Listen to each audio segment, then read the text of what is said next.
Very good evening, welcome to the debate. అమరావతిలో ఏదో జరుగుతోంది. ఆంధ్రప్రదేశ్ రాజధాని అమరావతి అనే విషయంలో జగన్మోహన్ రెడ్డి మస్తిష్కంలో ఏవో ఆలోచనలు జరుగుతున్నట్టుగా కనపడుతోంది. అది అమరావతికి పాజిటివా, నెగిటివా, వ్యూహమా, కుట్ర, లేకపోతే సదుద్దేశమా, ఇంకేమీ అర్థం కావట్లేదు. ఆయన ఇటీవల కాలంలో చెప్తున్న మాటలు, చేష్టలు ఇవి చూస్తూ ఉంటే ఏదో జరుగుతోంది. ఏంటి అనేది ఎవరికి అర్థం కావట్లేదు. ఉదాహరణకి ఇటీవల 10 రోజులకోసారి సెక్రటరియట్కి వస్తాను అన్నారు. అంతకుముందేమో కరకట్ట రోడ్డుని 2 లైనర్గా మారుస్తామని చెప్పారు. ఇవాళ కోర్టులో రాజధాని కేసుల విచారణ మొదలవగానే పిటిషనర్ల తరపు, అంటే రైతుల తరపు లాయర్లు కొంత టైం కావాలి, అది చాలా పేజెస్ ఉన్నాయి, వాటిని మేము ఒకసారి చూసుకుంటాము, తర్వాత ఫిజికల్ విచారణ అయితే బాగుంటుంది, దీనికి ఆన్లైన్ కాకుండా ఫిజికల్ విచారణ అయితే రోజువారీ విచారణలో భాగంగా తొందరగా తేల్చవచ్చు, కొంత టైం కావాలి 2 నెలలన్నా అని అడిగినప్పుడు అక్కడ సైలెంట్గా ఉన్నారు. సైలెంట్గా ఉండడమే కాదు, కోర్టుకు చెప్పారు మీరు ఎలా అంటే అలా అని. ఇంకొక కీలకమైన విషయం ఏంటంటే, ఈ ప్రభుత్వం వచ్చి రాగానే ఫైల్ కట్టగట్టి మూలకు పడేసిన ఫైల్ ఏదన్నా ఉంది అంటే అది Amaravati to Anantapuram express highway. సుమారుగా 9,000 కోట్లు ఎంతో. దీంతో అది 6 లైన్ల హైవే చేయాలనేది అప్పటి ప్రభుత్వం డిజైన్ చేసింది. దానికి భూసేకరణ ఇవన్నీ కూడా జరిగాయి. కొద్దిగా ఏదో మిగిలినట్టుంది, కానీ మొత్తం మీద అయితే అది దాని వర్క్ కూడా కొంత ప్రోగ్రెస్లో ఉండింది. వచ్చి రాగానే ఆపేసిన ప్రాజెక్ట్స్లో అతిపెద్ద ప్రాజెక్ట్ ఇదొకటి. ఎందుకు ఆపేశారో తెలియదు. ఆల్ సడన్గా ఇవాళ ఒక వార్త చూశాను నేను, ఆ ఫైల్ దుమ్ము దులిపారు. దుమ్ము దులపడమే కాదు, ఈ ప్రాజెక్టుని 3 ఫేజెస్లో దీన్ని పూర్తి చేయబోతున్నాం. ఈ రోడ్డుని అనంతపూర్ నుంచి గుంటూరు వరకు. గుంటూరు నుంచి ఎలాగో హైవే ఉంది కాబట్టి ఇటు నుంచి తిరిగి వెళ్తే అమరావతికి వెళ్ళిపోతుంది అనుకున్నారేమో, కానీ మొత్తం మీద గుంటూరు ఉంది ఆ ఫేజెస్లో. సో ఏంటి అనేది అంతుబట్టట్లే. ఏదో ఉంది మొత్తానికి. అంత తేలిగ్గా 3 రాజధానుల నుంచి వెనక్కి తగ్గుతున్నారా అనుకోవడానికి లేదు. వెనక్కి తగ్గకుండా ఏం చేయబోతున్నారు ఇప్పుడున్న పరిస్థితుల్లో, దీనికి ఏదన్నా ఒక షేప్ తీసుకొచ్చి, ముందైతే అమరావతికి ఒక షేప్ తీసుకొచ్చి ఆ భూముల్ని చూస్తున్నాం కదా, రాష్ట్ర వ్యాప్తంగా ఉన్న ప్రభుత్వ భూములన్నిటినీ ఫర్ సేల్ వెళ్తున్నారు కదా. అట్లా ముందు అమరావతి భూములకు ఒక షేప్ తీసుకొచ్చేసి ముందు వీటిని ఏమన్నా ఇది చేసే ఆలోచనలో ఉన్నారా? ఎట్లాగూ లెజిస్లేటివ్ క్యాపిటల్గా చెబుతున్నారు కాబట్టి దీన్ని ఏమన్నా కొంత ప్యాచప్ చేసే ప్రయత్నంలో ఉన్నారా? ఆ భూముల మీద ఆశతోనో, భూములను తాకట్టు పెట్టడానికో, భూములను అమ్మేయడానికో ఇలాంటి ఆలోచన ఏమన్నా ఉందా? అర్థం కావట్లా. మరొక వైపేమో ఆ మధ్య ఎప్పుడో ఒక ఏడాది కిందట ఈ నిర్మాణాలు దాదాపు 70% కొన్ని, 30% కొన్ని, 50% కొన్ని పూర్తయ్యాయి. వాటిని వీళ్ళని తొందరగా పూర్తి చేసేస్తామన్నారు. చీఫ్ సెక్రటరీతో సహా అందరూ పొలవమంటూ అక్కడికి వెళ్ళి చూసి వచ్చారు. 3,000 కోట్లు కావాలని అంచనా వేశారు. ఆ బ్యాంకులకు ఏదో అప్లై చేశారు. ఇప్పుడు ఆ బ్యాంకుల చుట్టూ తిరుగుతున్నారు ఆ 3,000 కోట్లు తీసుకురావాలని. తీసుకొచ్చి మరి అవి దానికి పెడతారా లేకపోతే ఇంకా దేనికన్నా వాడుకుంటారా ఆ పేరుతో తీసుకొచ్చి తెలియట్లే. ఇవన్నీ నిర్మాణాలు పూర్తి చేస్తామంటారు. జగన్మోహన్ రెడ్డి గారు 10 రోజులకోసారి సెక్రటరీకి వస్తానంటారు. తర్వాత కోర్టులో ఇవాళ మీరు ఎలా అంటే అలా అని అంటారు. Highway Anantapuram to Amaravati highway ఒకటి టేకప్ చేస్తున్నారు. సో ఇవన్నీ చూసినప్పుడు ఒక ఆలోచన వస్తుంది. బొత్స సత్యనారాయణ గారు ఇవాళ మాట్లాడుతూ ఏంటి మేము 3 రాజధానులు కట్టుబడి ఉన్నాం, మేము 100% అందులో డౌటే లేదు, కాకపోతే కోర్టును మెప్పిస్తాం, ఒప్పిస్తాం, కోర్టుకు నచ్చజెప్తాం అనే తరహాలో ఆయన మాట. ఇవన్నీ ఇవాల్టి డెవలప్మెంట్సే. సో ఏంటి అమరావతి విషయంలో ఏం జరుగుతోంది అనేది కాస్త ఆసక్తికరమైన అంశము, కొంచెం ఆలోచించాల్సిన అంశమే. అటు అమరావతి రైతులు కానీ, అమరావతి ఉద్యమం చేస్తున్న వాళ్ళు కానీ, ఆంధ్రప్రదేశ్ ప్రజలు కానీ ఆలోచించాల్సిన అంశమే. కాబట్టి ఈ చర్చలో మనతో పాల్గొంటున్నారు సుంకర రాజేంద్ర ప్రసాద్ గారు, senior advocate, Indian lawyers association Andhra Pradesh శాఖ అధ్యక్షులు, అలాగే పట్టాభిరామ్ గారు, తెలుగుదేశం పార్టీ జాతీయ అధికార ప్రతినిధి, అండ్ పోతుల బాలకోటయ్య గారు, అమరావతి బహుజన జేఏసీ కన్వీనర్ బాలకోటయ్య గారు మనతో చర్చలో పాల్గొంటున్నారు. ముందుగా రాజేంద్ర ప్రసాద్ గారు నమస్కారం. నమస్తే. నమస్తే. ఏంటి మీకేమనిపిస్తుంది ఇప్పుడు నేను చెప్పిన పాయింట్లన్నీ విన్న తర్వాత ప్రభుత్వం అమరావతి విషయంలో ఏం ఆలోచిస్తుంది అనిపిస్తుంది? మీరు ఇంకొకటి యాడ్ చేయడం మర్చిపోయారు. ఒకటి మన ఒక 5-6 రోజుల నాడు ఒక టెండర్ పిలిచారు ఇక్కడ ఏంటి high court Bhavan correct correct correct 14 కోట్లతోటి అంటే 14 న్యాయస్థానాలకి అవసరమైనటువంటి 76,000 చదరపు అడుగుల న్యాయస్థానాన్ని 29.40 కోట్ల రూపాయలతో నిర్మించడానికి కూడా ఒక టెండర్ పిలిచారు. అవును అవును. ఈ మరి ఇదంతా చూస్తే ఏంటంటే మనం ఒక పక్కనే మేము అసలు హైకోర్టుని ఇక్కడి నుంచి తీసేస్తాం, న్యాయ రాజధాని అక్కడెక్కడికో తీసుకెళ్తాం, హ్యూమన్ రైట్స్ కమిషన్ ని అదేవిధంగా లోకాయుక్తను కూడా ఎక్కడికో తీసుకెళ్తామని ఒక పక్క చెప్తా ఉన్నారు. కానీ దీనికి హైకోర్టు దగ్గరికి వచ్చేసరికి అంటే హైకోర్టు ఇక్కడ ప్రారంభించిన దగ్గర నుంచి ప్రస్తుతం ఉన్నటువంటి హైకోర్టు భవంతి సరిపోవటం లేదనేటువంటిది హైకోర్టు 1-2 సార్లు చాలా సందర్భాల్లో ప్రభుత్వాన్ని అడగటం జరిగింది. వాళ్ళు కాసేపు వెనక్కి పోవటం ముందు రావటం మొత్తం మీద చివరికి ఏంటంటే ఒప్పుకుని మేము ఒక టెండర్ పిలిచారనుకోండి, అదో భాగం. కానీ ఇది మనకి గతంలో చీఫ్ జస్టిస్ ఆఫ్ ఇండియా మీరు ఒక్క చిన్న క్షమించాలి, నేను ఇంకొకటి కూడా మర్చిపోయాను, నిజానికి పొద్దునే చూసా దాన్ని కూడా.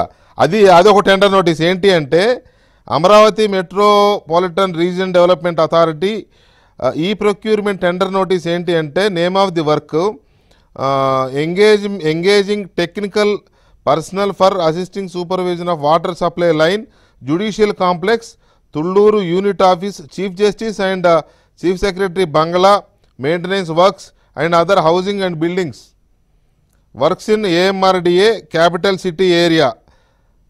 అంటే ఇవన్నీ చిన్నదో పెద్దదో మొత్తానికి ఏదో జరుగుతుంది. అంటే ఒక పాలసీగా అసలు మేము ఇక్కడ ఏమి పెట్టడం అసలు ఉన్నదాన్ని తీసేస్తాం, ఇక్కడ ఒక ఇటుకు కూడా పెట్టమని చెప్పారు కదా. అవును, కూడా పెట్టమన్న తర్వాత జరుగుతూ ఉన్నది.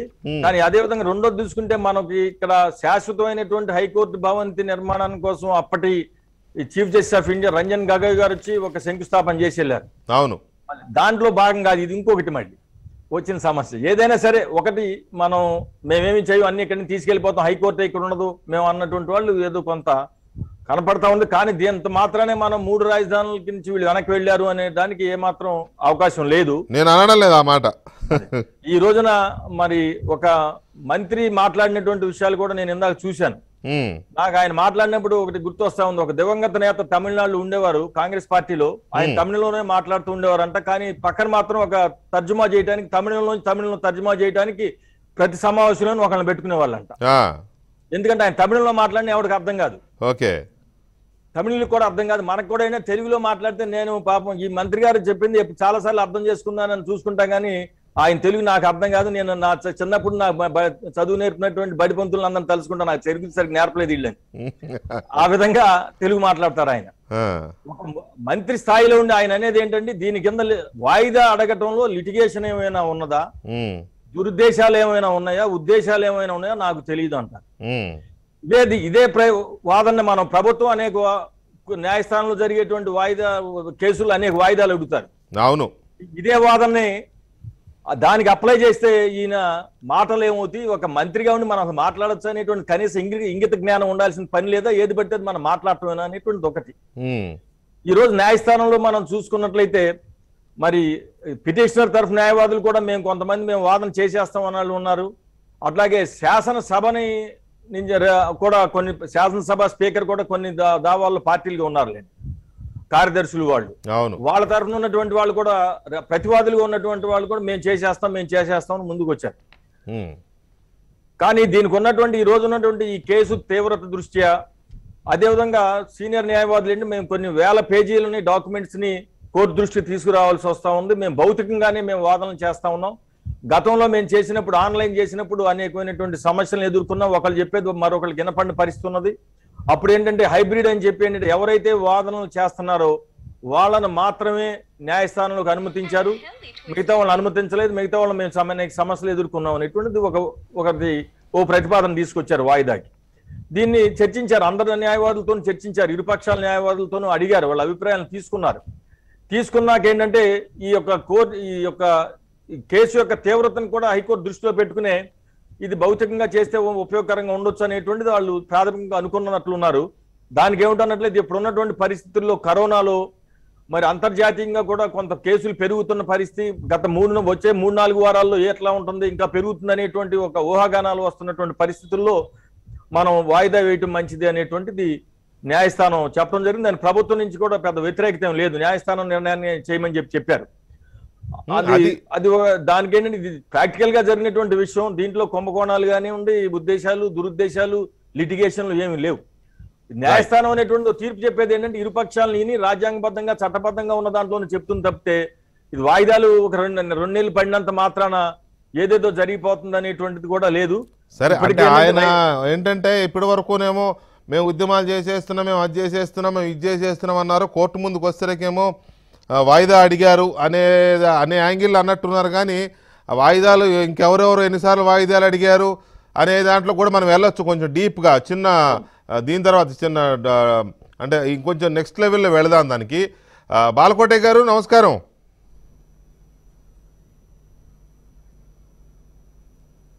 నమస్కారం వెంకటకృష్ణ గారు. బాలకోట గారు, ఏంటి అనూహ్యమైన ట్విస్ట్లు ఏంటి, ఎందుకు వస్తున్నాయి ఇవి? ఈ గడిచిన ఈ 2 నెలల్లోనే ఒకదాని వెంట ఒకటి వస్తున్నాయి. ఏది ఆ కరకట్ట 2 లైనో 3 లైనో చేయడానికి శంకుస్థాపన చేశారు కదా, అక్కడి నుంచి మొదలైంది ఇంకా 1 by 1 ఆఫ్ కోర్స్. దాంతోపాటు ఏదో బ్రిడ్జికి సంబంధించిన పిల్లర్లు కూలగొట్టారనుకోండి, ఐకానిక్ బ్రిడ్జి దానికి సంబంధించింది. ఇంకోవైపు రోడ్లు కూడా తోవికెళ్తున్నారు, అవి కూడా జరుగుతున్నాయి అనుకోండి, అది వేరే విషయం. కానీ ఈ డెవలప్మెంట్స్ ఎక్కువ జరుగుతున్నాయి. ఏమనిపిస్తుంది మీకు?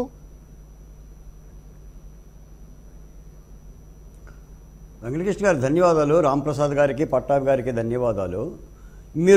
మీరు ముందు మాటలో 4 మాటలు చెప్పారు.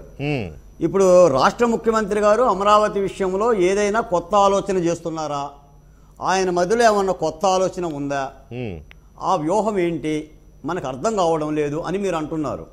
ఈ పరిణామాల నేపథ్యం కూడా తీసుకుంటుంటే ఇప్పుడు అసంపూర్తిగా ఉన్న భవనాలను 3,000 కోట్ల రూపాయలతో బాగు చేస్తామని ఒకసారి, 150 కోట్లతో కరకట్టని విస్తీర్ణం చేస్తామని ఒకసారి, హైకోర్టు భవనాలను విస్తరించడానికి 29 కోట్ల రూపాయలు కేటాయించటం, ఇప్పుడు అనంతపురం నుంచి అమరావతికి హైవేకి యాక్సెప్టబుల్ చేయటం, ఈ పరిణామాలే కనుక ఒకవేళ కనుక ముఖ్యమంత్రి జగన్మోహన్ రెడ్డి గారు ఇక కుదరదలే అమరావతి రైతులు ఉద్యమం చేస్తా అమరావతినే రాజధానిగా ఉంచుకుందామనే ఆలోచనతో కనుక చేస్తే బహు సంతోషిస్తాం. ఎందుకంటే మేము అమరావతి ఉద్యమాన్ని రాజకీయాలకు అత్యంతంగా చేస్తున్న వాళ్ళం కాబట్టి మాకు రాజధాని కావాలి, రైతుకు న్యాయం జరగాలి. రైతులు పొలాలు ఇచ్చింది రాజధాని కోసం, వేరే కోసం కాదు. ఒకవేళ ఆయన ఏమన్నా ఆకస్మికంగా అప్పుడున్న 151 మంది బలగంతో నా మాటకు తిరుగులేదు, నా కత్తికి పొదులు లేదు, మనం ఏం చేసుకున్నా అందరూ మన వెనకే వస్తారని కనుక అనుకొని తొందరపడిపోయి ఏదైనా నిర్ణయం తీసుకొని ఉండి మళ్ళీ ఇప్పుడు ఉద్యమ నేపథ్యంలో మార్చుకునే విధంగా అయితే ముఖ్యమంత్రి గారికి నేను అమరావతి బహుజన జేఏసీ నుంచి ధన్యవాదాలు తెలియజేస్తా. ఈ రాష్ట్రం బాగుపడుతుందని చెప్తున్న సలహా ఇస్తున్నా. తటపడ్డం చాలా కన్ఫ్యూజన్ అక్కర్లా. కాకపోతే ఈ బొత్స సత్యనారాయణ గారు ఇప్పుడు నవంబర్ 15వ తారీఖు వాయిదా వేయటాన్ని కూడా పిటిషనర్లు వెనక్కి తగ్గారు. ఏం మతలబ్ ఉంది, దురుద్దేశాలు ఏముంది అని మాకు ఆపాదించే ప్రయత్నం చేశారు. ఇందాక రాంప్రసాద్ గారు చెప్పినట్టుగా మామూలుగా బొత్స గారి గురించి మనకు తెలియదేముంది, ఆయన ఎప్పుడు కూడా చెప్పుల్లో కాలు పెట్టుకొని కూర్చునే మనిషి. ముఖ్యమంత్రి పదవి కోసం ఆయన ఏం మాట్లాడతాడో కానీ ఒక విషయం మనం గుర్తుపెట్టుకోవాలి బాలకోట గారు, ఒక విషయం మనం గుర్తుపెట్టుకోవాలి. ఈ ప్రభుత్వం వచ్చిన దగ్గర నుంచి బొత్స గారు చెప్పిందే నిజమవుతోంది. జరిగిన ప్రతి ఎపిసోడు ఆయన నోటి నుంచే వస్తుంది. కొంచెం ముందో వెనకో కాదు, ముందే. ఆ తర్వాత ఇంప్లిమెంటేషన్లోకి వస్తుంది. దాన్ని కూడా మనం విస్మరించకూడదు.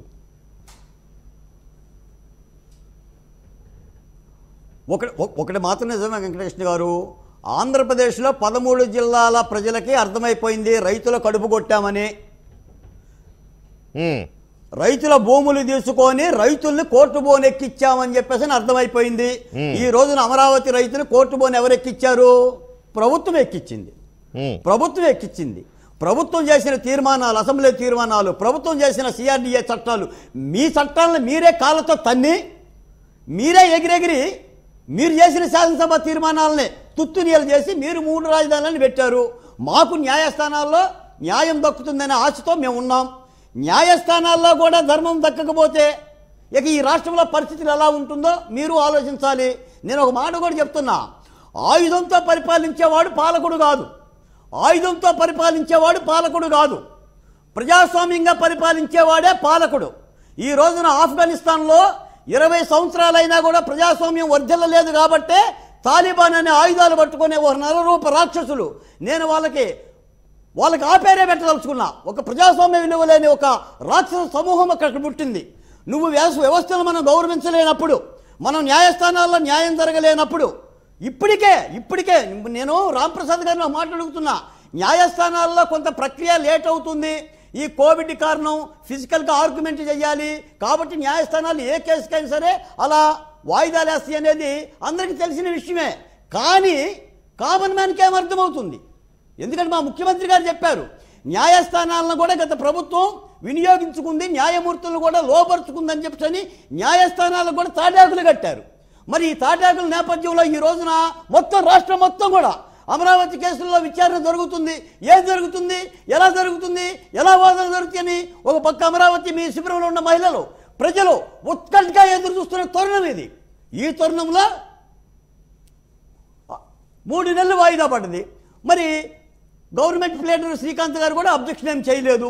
నేను చెప్తున్నాను, నిజంగా ముఖ్యమంత్రి గారు మనసు మార్చుకుంటే ధన్యవాదాలు, తప్పే ఉందండి. ఇప్పుడు ఒక పాలకుడు నిర్ణయం తీసుకుంటాడు, తర్వాత ప్రజా ఉద్యమాల నేపథ్యంలో నిర్ణయాలు ఏమైనా తీసుకోవచ్చు. రేపు పొద్దున కోర్టులో మాకు విజయం వస్తే తీసుకోరా? రేపు కోర్టులో మేము విజయం అయితే మా కేసులకి, మా చట్టాలకి, మాకిన్న సిఆర్డీఏ హక్కులకి, మా రాజధాని హామీకి మేము విజయం సాధిస్తే ముఖ్యమంత్రి గారు వెనక్కి తీసుకోరా? సుప్రీంకోర్టుకు పోతారా? ఆయన సుప్రీంకోర్టుకు పోతే మేము సుప్రీంకోర్టుకు పోమా? ఇక ఈ తగాదా ఎందుకు ఈ పంచాయతీ? ఇంకా 2 ఏళ్ళు పోతే మళ్ళీ జమిలీ ఎన్నికలు అంటున్నారు, ప్రజాక్షేత్రం అంటున్నారు. మేము ఒక మాట చెప్తాం, న్యాయస్థానాల తీర్పును గౌరవించడం కంటే ముందే ముఖ్యమంత్రి గారు తన నిర్ణయాన్ని వెనక్కి తీసుకుంటే మంచిది. లేదు అంటే మమ్మల్ని బోనెక్కిచ్చారు కాబట్టి 24 ఎన్నికల్లో మేము ఈ ప్రభుత్వాన్ని బోనెక్కిస్తాం, ఎక్కించి తీరుతాం. No doubt at all. అది ఎన్నికలు అనేవి అల్టిమేట్ థింగ్ అనుకోండి. ప్రజలు ఎవరికి కావాలనుకుంటే వాళ్ళకి ఇది చేసుకోండి, దాన్ని ఎవరు కాదనలేదు పరిస్థితి. అయితే పట్టాభిరామ్ గారు, ఇప్పుడు నేను చెప్పిన కొన్ని విషయాలు మీరు లేట్గా జాయిన్ అయ్యారు, but you are aware about the topic. I think, I hope. విన్నాను వికే గారు. సో ఎందుకు ఈ రకమైన ట్విస్ట్లు వస్తున్నాయి వన్ బై వన్? అన్నిటికీ మించిన ట్విస్ట్ ఏంటంటే నాకు ఇవాళ కనపడింది అనంతపురం అమరావతి హైవేకి సంబంధించింది ఒకటి. మొన్న 10 రోజులకి ఒకసారి సెక్రటేరియట్కి వస్తానన్నది ఆల్రెడీ మనం చూసాం. ఇందాకే రాజేంద్ర ప్రసాద్ గారు గుర్తు చేశారు, హైకోర్టు భవన నిర్మాణానికి సంబంధించిన టెండర్ నోటిఫికేషన్ కూడా. సో ఇవన్నీ చూస్తున్నప్పుడు ఏదో జరుగుతోంది. నిజంగా ఇవి చేయడానికా, లేకపోతే ఆ పేరు వెనక ఈ భూముల్ని ఏమన్నా గందరగోళం చేయడానికి? వికే గారు, మీరు చెప్పినటువంటి రెండో భాగమే ఇక్కడ అసలు రహస్యం. ఇక్కడ విషయం లేదండి, వాళ్ళు మనందరికీ తెలుసు. ఈ రాష్ట్ర ముఖ్యమంత్రి జగన్మోహన్ రెడ్డి గారు ఇవాళ తానేదో ఒక రాష్ట్ర ప్రభుత్వాన్ని ప్రజా సంక్షేమం కోసం, రాష్ట్ర అభివృద్ధి కోసం ఒక ప్రభుత్వాన్ని నడుపుతున్నానని అనుకోవటం ఎప్పుడో మర్చిపోయాడు. ఆయన ఒక వ్యాపార సంస్థని, నేను ఒక వ్యాపార సంస్థను నడుపుతున్నాను, ఒక రియల్ ఎస్టేట్ కంపెనీని నడుపుతున్నాను. ఒక రియల్ ఎస్టేట్ కంపెనీకి చైర్మన్ గానే తనని తాను భావిస్తా ఉన్నాడు. ఒక వ్యాపారక సంస్థకి చైర్మన్ గా తనని తాను భావించి తన సంపాదన పైన, తన సొంత ఖజానా నింపుకోవటం పైన తన శ్రద్ధ అంతా కూడా పెడుతున్నాడు. ఎక్కడా కూడా రాష్ట్రం కోసం, రాష్ట్ర ప్రజల కోసం ఆలోచించినటువంటి పాపాన్ని ఏ రోజు పోలేదు. ఇవాళ కూడా కొత్తగా ఏదో అమరావతి కోసమో, లేకపోతే అమరావతికి భూములు ఇచ్చినటువంటి రైతుల కోసమో, లేకపోతే రాష్ట్ర భవిష్యత్తు కోసమో ఆలోచిస్తున్నాడు అనుకుంటే అది 100% అది పెద్ద తప్పే అవుతుంది. ఇవాళ అంటే ఒక రకంగా కారణం కూడా మనమే వీకే గారు. మనం పదే మన డిబేట్స్ లో కానీ, లేకపోతే మేము మా ప్రెస్ మీట్స్ లో కానీ ఎప్పుడో ఒక మాట అంటూ ఉంటాం. ఏంటది? Amaravati is a self sustainable capital. అక్కడ 10,000 ఎకరాల ల్యాండ్ బ్యాంక్ ఉంది, 2 లక్షల కోట్ల రూపాయల సంపద ఉందని మనం పొద్దున్న లేస్తే చెప్తూ ఉంటాం కదా, 2 లక్షల కోట్లు అని. ఇప్పుడు దాని మీద కనుబడింది ఆయనకి. సరే, రాజధాని పూర్తిగా డెవలప్ అయితే 2 లక్షల కోట్లు, అసలు ఏమీ చేయకపోయినా ఒక 1/4 వేసుకున్నా ఒక 50,000 కోట్లు వస్తుంది కదా. మనం ఏం పెద్ద అక్కడ ఇది చేయకపోయినా ల్యాండ్ బ్యాంక్ అయితే ఉంది, 10,000 ఎకరాలు. ఏదో 4 రోడ్లు వేసి అక్కడ ఏదో చేస్తున్నాను ఒక భ్రమ కల్పిస్తే దాన్ని రేపు మార్కెట్ లో పెడితే 2 లక్షల కోట్లు కాకపోయినా ఒక 50,000, 60,000, 70,000 వస్తాయి కదా అన్న లెక్కలో పడిపోయాడు. నేను ఇదే విషయం అంతే కదా. మరి ఇప్పుడు ఈ మధ్యన మనందరం ఇంకొక సందర్భంలో కూడా ఆశ్చర్యపోయాం. ఆ కరకట్ట పైన రోడ్డు ఒక సందర్భంలోనే అసలు అక్కడన్నీ కూడా అక్రమ కట్టడాలు మొత్తం కూల్చేస్తాను, ప్రజావేదిక కూల్చినప్పుడు ఏదో చాలా గొప్ప కబుర్లు చెప్పి ఆ తర్వాత కరకట్ట రోడ్డు ఎక్స్పాండ్ చేస్తున్నప్పుడు కూడా మనం ఇదే రకంగా అనుమానపడ్డాం. ఇదేంటి ఉన్నట్టుండి రోడ్డు వేస్తున్నాడు ఏంటని అనుమానపడ్డప్పుడు నేను ఆ రోజు కూడా చెప్పాను, మీకు గుర్తుండుంటే వీకే గారు. ఈ కరకట్ట రోడ్డు ఫేస్ 1600 ఎకరాలు సింగపూర్ స్టార్టప్ ఏరియా కోసం మేము స్టార్టప్ ఏరియాకి పెట్టినటువంటి భూమి ఉంది. ఆ భూమికి కనెక్టివిటీ ఏర్పాటు చేస్తా ఉన్నాడు. ఇది ఒక పెద్ద స్కామ్ అని ఆ రోజు కూడా చెప్పాను నేను. ఇవాళ ఏదో ఈయనకు ఉన్న పలానా అమరావతి మీద వచ్చినటువంటి ప్రేమ కాదు, ఈ రోడ్డుని తీసుకెళ్లి ఆ స్టార్టప్ ఏరియా కోసం, ఎందుకంటే వాళ్ళని తోలేశాడు, ఆ సింగపూర్ వాళ్ళని తోలేశాడు. ఇప్పుడు ఆ 1600 ఎకరాలు రివర్ ఫ్రంట్ మంచి బ్యూటిఫుల్ ల్యాండ్ ఉంది అక్కడ, దాని మీద కన్నుబడి దానికి రోడ్డు వేశాడు. ఇవాళ అనంతపురం అమరావతి అని చెప్పి ఇంకొక ప్రాజెక్ట్ ని తెర మీదకి తీసుకొచ్చి ఇక్కడ ఏదో రకంగా ఈ భూములను తెగనమ్మితే, మీరే చెప్పారు ఇందాక బిల్డ్ ఏపీ పేరుతో ఒక సోల్డ్ ఏపీ సెల్ ఏపీ కార్యక్రమానికి శ్రీకారం చుట్టాడు కదా. ఇవాళ అన్ని మార్గాలు మూసుకుపోతా ఉన్నాయి.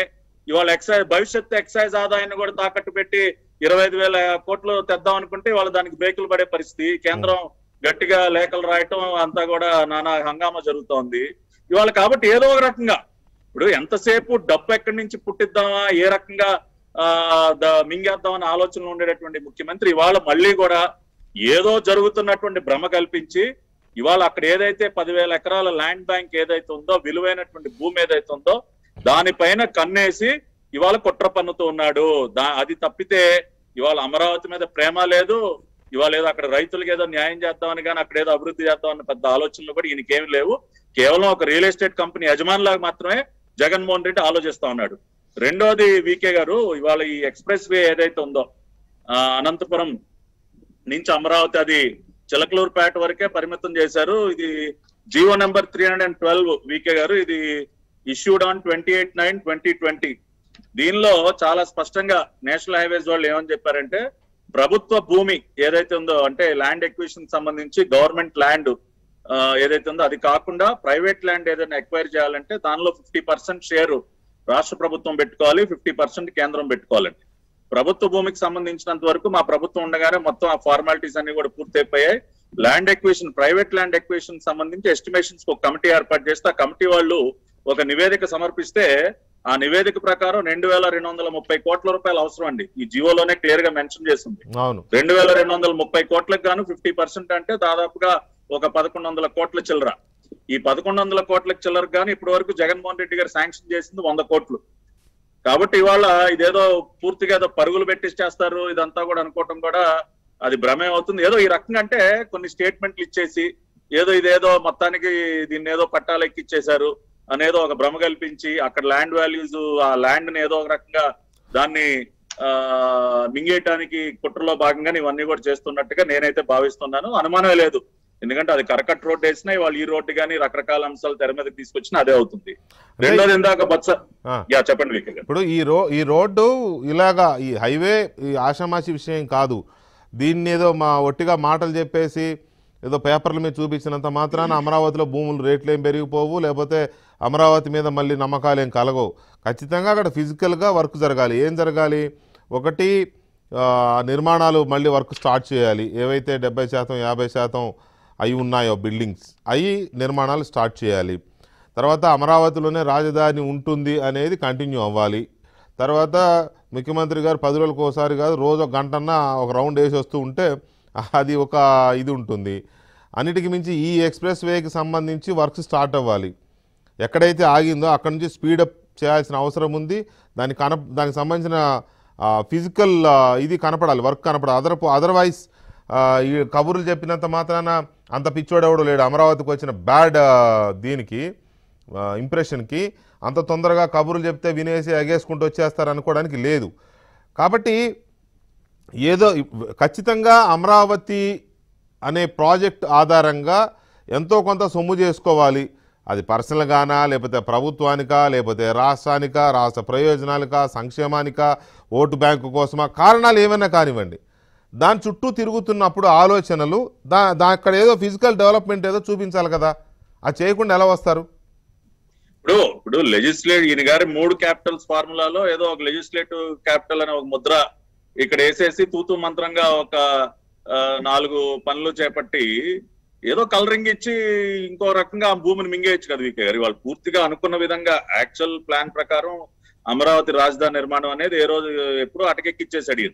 ఏదో లెజిస్లేటివ్ క్యాపిటల్ పేరుతో ఏదో పైన కొన్ని పనులు చేపట్టడం, ఏదో ఇక్కడ చేస్తున్నట్టు ఒక భ్రమ కల్పించో ఆ రకంగా తన రియల్ ఎస్టేట్ వ్యాపారాన్ని చేసుకోవడం కోసం మాత్రం ఇవన్నీ కూడా చేస్తున్నాడు అనేది చాలా చాలా సుస్పష్టంగా ఖచ్చితంగా అయితే మేమైతే చెప్పగలం. ఎందుకంటే నిజంగా గనక జగన్మోహన్ రెడ్డి గారికి అమరావతి పైన అటువంటి ఒక పాజిటివ్ ఇంటెన్షన్ ఉంటే ఇన్ని రకాలైనటువంటి దుష్ప్రచారాలు, ఇన్ని రకాలైనటువంటి అభాండాలు, ఫోర్జరీ డాక్యుమెంట్లు, ఐఐటి మెడ్రాస్ ఫోర్జరీ డాక్యుమెంట్ల దగ్గర నుంచి ఇన్ని రకాలైనటువంటి కుట్రలు చేయరు కదా. ఇవాళ కొత్తగా ఆయనకి ప్రేమ పుట్టు రావడానికి కారణాలు కూడా వేరే లేవు. ఇవాళ ఎటు చూసినా కూడా డబ్బుల కోసం వెతుకులాడే పనిలో ఉంది. కాబట్టి ఆ డబ్బుల కోసం జరిపేటటువంటి వేటలో ఇవాళ వాళ్ళ కన్ను అమరావతి పైన పడింది. కాబట్టి ఏదో ఒక రకమైన కొంత యాక్టివిటీ చూపించి ఇవాళ యాక్చువల్ ప్లాన్ ప్రకారం వెళ్తే అది 2 లక్షల కోట్లు అండి. ఇవాళ విజయవాడ గుంటూరు మధ్య ఒక 10,000 ఎకరాలు ల్యాండ్ బ్యాంక్ అనేది ఎంతో కొంత విలువ చేస్తుంది కదా. కాబట్టి అది ఎంతో కొంతకి దాన్ని తగినమ్మి ఏదో ఒక రకంగా లాభపడాలన్న ఒక దురుద్దేశంతో ఇవన్నీ కూడా చేస్తున్నారు. ఇవాళ ఈ రోడ్డు కూడా యాక్చువల్ గా అమరావతి వరకు ఉన్నదాన్ని దాని చిలకలూరుపేట వరకు లిమిట్ చేస్తారు. కాబట్టి ఈ రోడ్డు పరంగా చూసినా కూడా వీళ్ళు యాక్చువల్ గా అనుకున్న దానికి రకరకాల మార్పులు చేసి ఇప్పటి వరకు ఫండ్స్ కూడా సరిగ్గా అలొకేట్ చేయకపోవటం కానీ ఇవన్నీ చూసినప్పుడు కూడా పెద్దగా ఏదో ఇన్ఫ్రాస్ట్రక్చర్ ఏదో క్రియేట్ చేసేసి ఏదో రాష్ట్రానికి ఒరగబెడదాం అన్న ఆలోచన కంటే ఏదో ఆ ముసుగులో ఆ భ్రమ కల్పించి ఏదో ఇంకో రకంగా లబ్ధి పొందాలన్న దురాలోచన కనపడుతుంది వికే గారు. అంటే ఇక్కడ సరే దాంట్లోకి మళ్ళీ కంటిన్యూ చేద్దాము. కానీ ఇక్కడ రాజేంద్ర ప్రసాద్ గారు సరే కోర్టు డెసిషన్ కానీ లేకపోతే కోర్టు యొక్క నిర్ణయాన్ని కానీ చర్చించవచ్చు, కానీ ఉద్దేశాలు ఆపాదించకూడదు. అంతవరకు మీలాంటి వాళ్ళ దగ్గర నేను తెలుసుకున్న ఒక ఫ్యాక్ట్. అయితే ఇక్కడ రైతుల తరపున పిటిషనర్ల తరపున అడ్వకేట్స్ టైం అడగడానికి కానీ ప్రభుత్వ న్యాయవాది దాన్ని అసలు ఏమాత్రం అబ్జెక్షన్ లేకుండా ఓకే చేసేయడము చేస్తూ కోర్టు వారికి వదిలేయడము, మీరు ఎలా అంటే అలా అని. ఏది మొన్న జగన్మోహన్ రెడ్డి గారి బెయిల్ రద్దు కేసులో సిబిఐ చెప్పినట్టు మీరు ఎలా అంటే అలా మీ డెసిషన్కి వదిలేస్తున్నామని చెప్పిన తీరు కానీ ఈ రెండు చూస్తుంటే కొంత ఆశ్చర్యకరంగా ఉంది. అంటే దీంట్లో నెగిటివ్ సెన్స్ ఆలోచించట్లేదు, బట్ వీళ్ళు అడగడానికి వాళ్ళు ఓకే చేయడానికి ఇప్పుడు మనం చర్చించిన టాపిక్స్ ఏవైతే ఉన్నాయో అది హైవేనా లేకపోతే ఇంకో బిల్డింగ్లా లేకపోతే ఇంకోటి ఏవైతే చర్చించామో అవి ఒక వైపు ఆలోచిస్తూ ఇవాళ కోర్టులో జరిగిన ఆ ఎపిసోడ్ని లింక్ చేసి చూస్తే సంథింగ్ ఏదో ఒక కొత్త ఆలోచన అయితే వస్తోంది చాలామందికి ఇవాళ మధ్యాహ్నం నుంచి. ప్రత్యేకించి ఈ రాజధాని కేసుల్ని వీళ్ళు ఇక్కడ స్టేటస్కు ఇచ్చిన తర్వాత సుప్రీంకోర్టు కూడా వెళ్ళడం జరిగింది. సుప్రీంకోర్టు ఏంటంటే వీటిని త్వరగా తేల్చండి, మేము ఈ స్టేజ్లో ఆ స్టేటస్కో ఆర్డర్స్లో మేము వేలు పెట్టబోమని కూడా చెప్పారు గతంలో చెప్పిన తర్వాత మనం ఒకసారి ఇక్కడ అన్ని వాదనలు వినటము, తర్వాత చీఫ్ జస్టిస్ గారు ట్రాన్స్ఫర్ అవ్వటం, మళ్ళీ మొదటి రావటం జరిగింది. కొత్త ప్రధాన న్యాయమూర్తి వచ్చిన తర్వాత అడ్వకేట్ జనరల్ ప్రభుత్వం తరఫు నుంచి ఈ కేసులను త్వరగా తీసుకోమనేటువంటిది కూడా ఒకసారి మెన్షన్ చేయడం జరిగింది. అది చేసినప్పుడే దాన్ని తీసి మళ్ళీ వాటిని బయట తీసుకొచ్చి మేలో మనం వీటిని మొదలు పెడదాం వాదనలు అనేటువంటిది. దానికి ప్రాతిపదిక ఏంటంటే అడ్వకేట్ జనరల్ గారు వీటిని ప్రభుత్వం తొందరగా ముగించాలనే ఉద్దేశంతో వీటిని వాదనలు తీసుకోండి అని కోరారు. అందుకనే చేస్తామని కూడా చెప్పడం జరిగింది అప్పుడు. కానీ అనుకోకుండా మేలో ఈ కరోనా తీవ్రంగా ఉండటము మనం ఆ విషయాలని మనకు తెలుసు. కానీ ఈ రోజున చూస్తే ఒక విధంగా ఏంటంటే వీళ్ళు పిటిషనర్స్ న్యాయవాదులు ఏంటన్నట్లయితే ఉన్నటువంటి తీవ్రత రీత్యా మేము భౌతికంగానే వస్తామని చెప్పి అడగటంలో అది మేము నిన్న సాయంత్రానికే ఒక అవగాహన రావటం జరిగింది. మేము ఇలా అడగాలి, మనం భౌతికంగానే చెప్పాలి, సీరియస్ దృష్టి అనేటువంటిది ఒకటి. కానీ ప్రభుత్వం నుంచి ఏంటంటే అంత తేలిగ్గా ఇది వాయిదా ఒప్పుకోనే ఉండే ఇంత ముందే కనుక మైండ్ సెట్ తో ఉండేటైతే ఒప్పుకోకూడదు. లెట్ పరిస్థితులు అదే కదా నా పాయింట్ కూడా అదే. కరెక్ట్ ఒప్పుకోకూడదు. డెఫినెట్ గా మేము ఇంత ముందు చెప్పాము, ఇంత జరిగింది, మీరు ఇవ్వడానికి లేదు. గతంలో ఒకసారి కూడా ఇట్లాగే హైబ్రిడ్ తొందరగా వైజాగ్ వెళ్ళిపోవాలి, వైజాగ్ అక్కడ మా కోసం వెయిట్ చేస్తుంది అని కూడా చెప్తా ఉన్నారు కదా. మరి చేసి ఉండాల్సింది, కానీ చాలా ప్యాసివ్ గానే ఉన్నారు. దాంట్లో మాత్రం మరి మేము ఇవ్వద్దు అనేది ఒకళ్ళ ఊరిని అన్నారు తప్పితే అందులో వాళ్ళు కూడా పెద్ద ప్రాముఖ్యం ఉన్నటువంటి వాళ్ళు కాదు. శాసనసభ వ్యవహారాలు వాటిలో అంత తీవ్రంగా వాళ్ళకి వచ్చేసరికి 1-2 రిట్స్ ఉండే వాళ్ళు ఉన్నారు. మేము చెప్తా ఉన్నారు తప్పితే బై అండ్ లార్జ్ పాసివ్ గానే వాయిదా పడినా పర్వాలేదు అనేటువంటి ఉద్దేశంతోనే ఉన్నారు. ఆ సీరియస్నెస్ ని ఇంకా పిటిషనర్స్ అడ్వకేట్స్ కొంతమంది దూరం వద్దు, 2 వారాల కంటే ఎక్కువ మహాని మేము సిద్ధంగా ఉన్నామని కూడా చెప్పారు, నవంబర్ వరకు వద్దని. కానీ ఇప్పుడు ఇది వచ్చే పరిస్థితి ఎట్లా ఉంటుంది అనేటువంటిది అంతర్జాతీయంగా కానీ ఇప్పుడు ఉన్నటువంటి పరిస్థితుల్లో మళ్ళీ కరోనా పెరగొచ్చా థర్డ్ వేవ్ అనే దానికి మళ్ళీ ఇంకొక వాయిదా వేసి మళ్ళీ వాయిదా వేయటందుకు అప్పుడు కొంత క్లియర్ పిక్చర్ వస్తుందనే ఉద్దేశంతో కూడా న్యాయస్థానం చెప్పడం నవంబర్కి వాయిదా వేయటుంది. కానీ ఇది ప్రభుత్వం వైపు నుంచి అంత సీరియస్ అపోజిషన్ లేకుండా పాసివ్ గా వాయిదాకు ఒప్పుకుంటాం అనేటువంటి దాంట్లో మరి కారణం ఏమిటి అనేటువంటిది మనకి ఇది అర్థం కాకుండానే ఉన్నది పరిస్థితి. అంత మాత్రమే మనం వీళ్ళేదో అమరావతికి లేదా 3 రాజధానికి వ్యతిరేకం. నేను బొత్స గారు మేము 3 రాజధానికి కట్టుబడి ఉన్నామని ఇవాళ కూడా చెప్పారు. అంతేకాకుండా కోర్టును కూడా మేము కన్విన్స్ చేస్తామని ఆయన వాదన అనుకోండి. కానీ కోర్టుని కన్విన్స్ చేసేదానికి ఆయనకి రాజ్యాంగబద్ధంగా కానీ చట్టబద్ధంగా కానీ ఏ విధంగా లేదు. అందులో వాళ్ళు తీసుకున్నటువంటి ఒక పాలసీ డెసిషన్ మార్చడంలో వాళ్ళకు ఉన్నటువంటిది అవసరాలు కూడా లేవు అనేటువంటిది రైతుల తరఫున వాదించే మేమంతా కూడా వీళ్ళు ప్రభుత్వం రాజ్యాంగబద్ధం కాదు, చట్టబద్ధం కాదు, ఇది వీళ్ళు ఏ విధంగా కోర్టుని కన్విన్స్ చేయలేరు అనేటువంటి అభిప్రాయం మాకున్నది. కానీ ఆయన ఆ మాట కూడా చెప్పి ఉన్నారనుకోండి. కాబట్టి ఏంటంటే వీళ్ళు ఎందుకు ఈ విధంగా చేస్తున్నారు అనే దాంట్లో బహుశా అమరావతిని పీక నొక్కేయాలనేటువంటి ఒక నిర్ణయాన్ని తీసుకున్నారు. దాన్ని అమలు చేయడంలోనే దాదాపుగా పీక నొక్కేశారు. ఇవాళ మేము దీన్ని అమరావతి నుంచి డబ్బులు పోగేసుకుందాం అనేటువంటిది చేసుకున్నా కూడా వాళ్ళ భ్రమలే అవుతాయి తప్పితే ఏ పెట్టుబడిదారు కానీ ఏ భూములు కొనేటువంటి వాళ్ళు కానీ మేము ఇక్కడే రాజధాని పెడతాం, ఇక్కడ నవనగరాలు నిర్మిస్తాం, మళ్ళీ మేము సిఆర్డిఏ యాక్ట్ ప్రకారం ఏదైతే మాస్టర్ ప్లాన్ ఉన్నదో గత ప్రభుత్వం ఇచ్చిందో దాన్ని అమలు చేస్తామని వీళ్ళు చెప్పినా కూడా కొనడానికి సిద్ధంగా రారు, వీళ్ళు నమ్మరు కాబట్టి. కానీ ఏమీ లేకుండా ఏదో ఒక రోడ్డు వేసినంత మాత్రానో లేదన్నంత మాత్రాన ఎంతో కొంత కొనుక్కుంటానికి కూడా వీళ్ళు దీనికి ఎప్పుడైతే ప్రాణం లేదని తెలిసిన ఎవడో రూపాయి పెట్టుబడి పెట్టడానికి ముందు రాడు. కాబట్టి వీళ్ళేదో ప్రభుత్వం ఒకవేళ దీని నుంచి మేము డబ్బు పోగేసుకుందాం అనుకున్నా కూడా అది జరిగే పని కాదు. రెండో విషయం, అసలు వీళ్ళెవరు ఇప్పుడు ఒక పక్క నువ్వు రాజధాని పెట్టనని చెప్పు రైతుల భూములు అమ్ముకునే దానికి మీకున్నటువంటి హక్కు ఏంటి? నవనగరాలు నిర్మిస్తాం, మీ దాంట్లో భాగంగా అభివృద్ధి చెందినటువంటి ప్లాట్లు మీ గజాల స్థలం ఇస్తామని మీ ఏమి చేయకుండా మేము మా వాటా మేము అమ్ముకుంటామంటే అంతకు మించినటువంటి నమ్మక ద్రోహం మరొకటి ఉండదు. అది ఒక క్రిమినల్ అఫెన్స్ కూడా అవుతుంది. కానీ ప్రభుత్వం ఆ విధంగా కనుక ఆలోచించినట్లయితే మరింత అంతకు మించినటువంటి దుర్మార్గం ఉండదు. అదేంటంటే దాని యొక్క నేర స్వభావాన్ని అది ఎస్టాబ్లిష్ చేస్తుందని కూడా మనం అనుకోవచ్చు. దీంట్లో ప్రతిసారి అంటే ఇప్పటి వరకు ప్రభుత్వం మోసం చేసింది, రైతుల్ని దగా చేసింది అనే కదా మాట్లాడుతూ వచ్చాం. దీంట్లో కూడా ఏమన్నా పాజిటివ్ యాంగిల్ ఉందా అనే యాంగిల్లో ఒక చర్చ జరుగుతోంది, నో డౌట్. ఏంటి ప్రభుత్వం ఏమన్నా వెనక్కి తగ్గుతోందా? అయితే ఆ వెనక్కి తగ్గేటప్పుడు ఈగో ఉంటుంది కదా, ఈగో మేము వెనక్కి తగ్గుతున్నామని చెప్పకుండా ఏదన్నా మెల్లమెల్లగా ఏమీ అర్థం కాకుండా ఏమన్నా అట్లా వెళ్తున్నారా అనేది ఒక కారణం. అదేదో ప్రజల మీద ప్రేమో లేకపోతే అమరావతి రైతుల మీద ప్రేమ కాదు, కానీ ఆ భూముల మీద ప్రేమ, అది ఒక కామధేనువు లాంటిది కాబట్టి దాన్ని డెవలప్ చేస్తే కొంత బయటపడవచ్చు అప్పుల నుంచి అనేది ఒక అంశం అయి ఉండొచ్చు అనేది ఒక చర్చ నడుస్తోంది. అలాగే ఇంకొకటి కూడా అయి ఉండవచ్చు, బహుశా ఇది తరలించడం సాధ్యం కాదు కాబట్టి, ఇది ఎట్టి పరిస్థితి సాధ్యం కాదు కాబట్టి ఆ పేరేదో మనమే ఎందుకు తీసుకోకూడదని ఏమన్నా ఆలోచిస్తున్నారా? మరి అలా ఆలోచించే విషయంలో మరి బొత్స సత్యనారాయణ గారు మాత్రం ఎందుకు దాన్ని కన్విన్స్ అవ్వడం లేదు? జగన్మోహన్ రెడ్డి గారి చర్యలకి బొత్స సత్యనారాయణ గారి కామెంట్స్కి ఉన్న డిఫరెన్స్ ఏంటి? బాలకోటే గారు, అంటే ఎప్పుడు నెగిటివ్ అంటే వాళ్ళు చేసే పనులకు తగ్గట్టుగానే ప్రశ్నలు ప్రజలు కానీ మీడియా కానీ ప్రశ్నిస్తూ వచ్చారు. ఇన్నాళ్ళు నువ్వు ఎందుకు చేయట్లేదు, ఎందుకు చేయడం లేదు అని కదా అంటున్నారు. ఇవాళ ఏదో చేద్దామంటే మళ్ళీ ఈ నెగిటివిటీ ఏంటనే ప్రశ్న కూడా ఒకటి తలెత్తుతుంది. కానీ అందులో ఉన్న చిత్తశుద్ధి ఏంటి అనేది అదొక పెద్ద ప్రశ్న. ఎందుకంటే వీళ్ళకి ఇప్పటి వరకు కూల్చివేయడం, నరికివేయడం, డెమాలిష్ చేయడం తప్ప వీళ్ళకి నిర్మించడం అనేది లేదు చరిత్రలో, ఈ 2.5 సంవత్సరాల చరిత్రలో. కాబట్టి అదో పెద్ద డౌట్ ఉంది మనకి. ఈ డౌట్స్ ఉన్న నేపథ్యంలో నెగిటివ్గా కాకుండా పాజిటివ్గా తీసుకుందామనే కోరిక ఏదో ఒక మూల ఉన్నా, ఇప్పుడు ఆయన చెప్పినట్టుగా అది సాధ్యం అవుతుందా, వీళ్ళ ఆ స్థాయికి వెళ్ళగలరా అనేది ఒక డౌట్ ఉంది. సో దాని మీద ఒకటి చెప్పండి. రెండవది, దీన్ని కదిలించడం ఎవరి తరం కాదు అనేది ఒక ఎస్టాబ్లిష్ అయిన ఒక ఫ్యాక్ట్.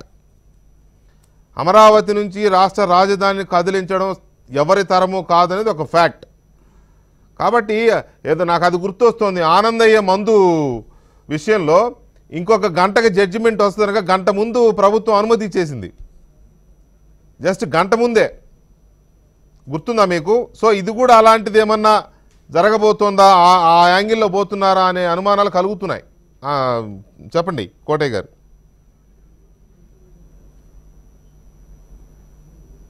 సౌండ్ ఏం లేదు రావట్లేదు. వెంకటకృష్ణ గారు. చెప్పండి చెప్పండి ఇప్పుడు చెప్పండి. ఈ రోజు కూడా చర్చలో జరిగింది ఏంటంటే ఈ రోజు కూడా మా పిటిషనరు అమరావతి తరపున పిటిషనర్లు అందరూ కూడా కాదు, కొంతమంది అయితే వాదనలు కూడా సిద్ధపడ్డారు. ముఖ్యమైన వాళ్ళు ఏం చేశారంటే 2 వారాలు గడువు అడిగారు.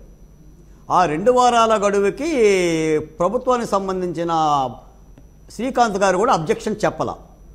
నెక్స్ట్ అక్టోబర్లో దసరా సెలవులు ఉన్నాయి, కోవిడ్ థర్డ్ వేవ్ నేపథ్యం ఉంది కాబట్టి చీఫ్ జస్టిస్ గారు ఏకాఏకిన నవంబర్ 15వ తారీఖు వాయిదా వేశారు. నవంబర్ 15వ తారీఖు వాయిదా వేయటాన్ని ఉభయులు కూడా కాస్త ఆశ్చర్యం కూడా పోయారు. ఎందుకంటే ధర్మాసనం వాళ్ళు ఏం ఫీల్ అయ్యారో, ఆ థర్డ్ వేవ్ వాళ్ళకున్న డైరెక్షన్స్ ఎలా ఉన్నాయో ఆ నేపథ్యంలో చేసిన సంఘటన. కాబట్టి ఇప్పుడు సమస్య ఏంటంటే ప్రభుత్వ లాయర్ కూడా అబ్జెక్షన్ పెట్టలేదేంటి పిటిషనర్లు వాయిదా అడిగితే. కాబట్టి అమరావతి మీద కాస్తంత జగన్మోహన్ రెడ్డి గారు ఏమన్నా అడుగు వెనక్కేశారా, ఒక అడుగు వెనక్కేశారా అని చెప్తున్నారు. మేము చెప్తున్నాము, అమరావతి ఉద్యమకారులకు కానీ రైతులకు కానీ లేదా అమరావతిని బలపరుస్తున్న రాజకీయ పార్టీలకు కానీ Congress, TDP, Janasena, BJP, all parties, no politics, రాజకీయాలకు అతీతంగా అమరావతిని కోరుతున్నాం. రాజకీయాలకు అతీతంగానే రాజధాని కోసం రైతు భూములు ఇచ్చాడు. మేము జగన్మోహన్ రెడ్డి గారి కనుక నిజంగా మనసు మార్చుకొని నిజాయితీగా, ఇందాక మీరు ఆనందయ్య మందు విషయంలో చెప్పినట్టు కానీ కొన్ని అపరిపక్వమైన విధానాలు తొందరపడి మనం నిర్ణయం తీసుకున్నాం కాబట్టి ఇక ముందుకు పోలేం. వాళ్ళ నాన్నగారు చెప్పేవాళ్ళు, అమ్మకి కమ్మలు చేయలేనోడు పిన్నమ్మకి గాజులు తేలేడని సభల్లో చెప్పేవాడు. ఆ మాట ఏమన్నా ముఖ్యమంత్రి గారికి గుర్తొచ్చి ఇక ఇప్పుడున్న పరిస్థితుల్లో మద్యం వ్యాపారాన్నే తాకట్టు పెట్టుకునే పరిస్థితుల్లో ఈ 3 రాజధానులు అనే మాట మనకి కరెక్ట్ కాదు, అలా అని చెప్పేసి అంగీకరించలేము, గమానా మనం క్షమాపణ కోరలేమని ఏమన్నా మనసు మార్చుకుంటే రాజకీయాలకు అతీతంగా అభినందిస్తాం, తప్పే ఉంది. ఇప్పుడు ఆయన భూముల మీద ప్రేమ ఇలా చేస్తున్నాడు, ఓకే. ఆయన రాజధాని భూముల మీద ప్రేమతో చేస్తే, కుటిలత్వంతో చేస్తే ఎండగట్టలేమా? ఎండగడతాం కదా, మాకు జరుగుతుంది కదా. ఇప్పుడు ఆయన అసంపూర్తిగా ఉన్న బిల్డింగ్లు కడతానన్నాడు, ఇప్పటి వరకు స్టార్ట్ చేయలేదు. కరకట్ట 150 కోట్ల నిర్మాణం చేస్తానన్నాడు, ఏదో స్టార్ట్ చేశాడు. అక్కడ ఉన్న రైతులు కొంతమంది అబ్జెక్షన్ పెట్టారు. హైకోర్టు భవనాన్ని 29 కోట్లతో కడతానన్నాడు. కట్టండి, ఏదో వాడి దిక్కుమాలింది అమరావతి రాజధానిలో కట్టండి. కానీ మేమైతే రాజధాని భూములు అమ్ముకోవటానికే ఇవన్నీ చేస్తున్నాడు, దీన్ని అంతా తాకట్టు పెట్టడానికే చేస్తున్నాడు అని చెప్పేసి రాజకీయాల ఆరోపణలు అయితే మేము ముఖ్యమంత్రి గారి మీద చేయదలుచుకోవాలి. ఒకవేళ ఈ నిజమైతే, ఇప్పుడు పట్టాభి గారు చెప్పినట్టుగా అవేగినికి నిజమైతే, తెలుగుదేశం పార్టీ ఆరోపించినట్టుగా నిజమైతే ప్రజలు చూస్తున్నారు, గమనిస్తున్నారు. మా ఉద్యమం ఆగదు కదా.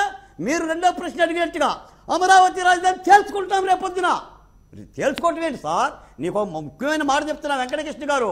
ఉమ్మడి ఆంధ్రప్రదేశ్ రాష్ట్రం విభజిస్తుందని కానీ, విభజింపబడ్డ అవశేష ఆంధ్రప్రదేశ్కు రాజధాని లేకుండా పోతుందని కానీ, లేకుండా పోయిన ఆంధ్రప్రదేశ్కు అమరావతి రాజధాని అవుతుందని కానీ, ఆ రాజధానికి రైతులు భూములు ఇస్తాడని కానీ, ఆ భూముల్ని రూపాయి కూడా ఆశించకుండా ఇస్తాడని కానీ ఎవరికి తెలుసు? ఆంధ్ర రాష్ట్రంలో ప్రజలకు తెలుసా? ఇదంతా కూడా కల్లాకపడం లేని ఈ ప్రజలకు తెలియదా? 2 కోట్ల మంది ప్రజలకి అమాయకులను చేసి రైతులను బోనెక్కించామన్న సంగతి తెలియదా? ఏమో వాణి వినిపించలేమా? దమ్ము చూపించలేమా? 24 రథక్షేత్రాలు తేల్చుకుంటాం. ముఖ్యమంత్రి మనసు మార్చుకోవాలి. 3 లేదు, 6 లేదు, 10 లేదు తీసవుతున్నాయి, తీసేపోతే చెత్తబుట్టాయి. ఏమిటి పద్ధతి? రాష్ట్రం దేశం నవ్వుతుంది. 28 రాష్ట్రాలు పగలబడి ఆంధ్రప్రదేశ్ నవ్వుతుంది.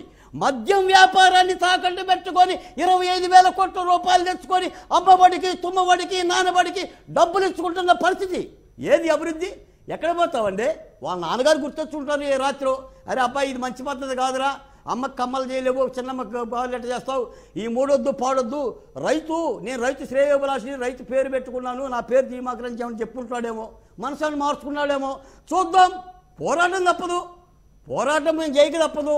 న్యాయస్థానాల్లో విజయం మాదే న్యాయస్థానాల్లో. ఒకవేళ న్యాయస్థానాలలో విజయం కనుక సాధించకపోతే ఆంధ్ర రాష్ట్రం 3 రాష్ట్రాలు అవుతుంది. అదైతే చెప్పదలుచుకున్నా. మధ్యాంధ్రప్రదేశ్లో ఉద్యమం చేస్తాం, విభజన చేస్తాం రాష్ట్రాన్ని. మా రాజధాని కోసం బెదవాడ, గుంటూరు, జంట నగరాల రాజధాని కోసం కాపాడుకుంటాం. మరి 10 ఏళ్ళు అయినా సరే ఉద్యమం చేస్తాం. 14 ఏళ్ళు పోరాడారు తెలంగాణ కోసం. 600 రోజులు కలిసిపోతామా ఏంటి? 6,000 రోజులైనా సరే ఉద్యమం చేసుకునే దిశగా ప్రజలు వెళ్ళిపోతారు. ప్రజలను నువ్వు వ్యవస్థను బాగు చేయాలి, వ్యవస్థను కాపాడాలి, న్యాయస్థానాలు నువ్వు రైతులు బోనెక్కిచ్చి, నువ్వు చెరలు పెట్టించి, 100 కోట్ల రూపాయల ప్రజాస్వామ్యం నువ్వు కోర్టులకు పెట్టి, మా చేత ఖర్చు పెట్టించి, ఏమిటి దుర్మార్గం? చూస్తూ ఉంటారా ఇంటి ప్రజలు? చూద్దాం. ఉన్న రాజధానిని కాదు బాలకోటయ్య గారు, బాలకోటయ్య గారు ఉన్న రాజధానిని కాపాడుకోలేరు కానీ కొత్త రాష్ట్రాలు తీసుకొచ్చుకుంటారా మీరు? తెలంగాణతో పోలిక, మళ్ళీ తెలంగాణ ఉద్యమంతో పోలిక అందుకని వెంకటకృష్ణ గారు నేను ఒకటి చెప్తున్నాను వెంకటకృష్ణ గారు, ఉద్యమాలైనా ఆవేశాలైనా అలదడులైనా పరిస్థితుల నుంచే పుడతాయి, వ్యవస్థల నుంచే పుడతాయి. వీళ్ళు కనుక వ్యవస్థలను నాశనం చేస్తే ఎందుకు పుట్టరు సార్? నేను అడుగుతున్నాను ఫిలసాఫికల్ థాట్. ఇప్పుడు గోడకు బంతిని కొడితే బంతి ఎక్కడ పోతుంది? రెట్టింపు వేగంతో వెనక్కి వస్తుంది. ఏమో చూద్దాం. ఇప్పుడు పదే రాజకీయాలు మాట్లాడి ముఖ్యమంత్రి గారిని తప్పు పట్టడం అని కాదు, కానీ మనసు మార్చుకుంటాడేమో అనే భావం మనం అనుకుంటున్నాం. కాబట్టి ఎందుకంటే ఆయన చర్యలు చూస్తుంటే ఒక్కొక్కటి అమరావతికి దగ్గరగా అడుగులేస్తుందనే భావం కలుగుతుంది కాబట్టి మాట్లాడుతున్నాం. ఒకవేళ ఇవన్నీ మోసం అనుకోండి, ఆ మోసాన్ని ఎండగడతాం. మోసమని ప్రజలు కూడా గ్రహిస్తారు. మేము ఎండగట్టేదే ఉందండి, ప్రజలకు అర్థం కాదా ఏంటి? ఇప్పుడు ఆధునిక యుగంలో ఉన్నాం. సెల్ ఫోన్ పట్టుకుంటే ప్రపంచాన్ని చూస్తున్నాడు. ముఖ్యమంత్రి గారు ఏం మాట్లాడుతున్నాడు తెలియట్లా, మంత్రులు ఏం మాట్లాడుతున్నాడు తెలియట్లా, వీర రసాలు ఎలా ఒలగబోస్తున్నారో తెలియదా?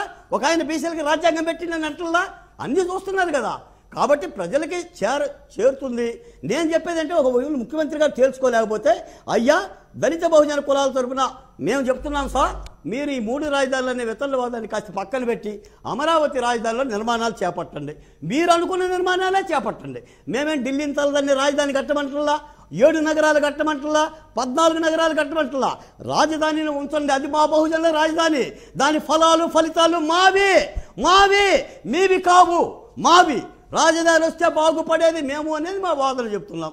కాబట్టి ముఖ్యమంత్రి గారు మనసు మార్చుకుంటారని ఆలోచిస్తే మంచిది. అది పూర్తయితే వివాదం చేయాల్సిన అది పూర్తి చేస్తే బ్రహ్మాండంగా కడితే అది గ్రీన్ క్యాపిటల్ అవుతుంది, బ్లూ క్యాపిటల్ అవుతుంది. అంతేనా?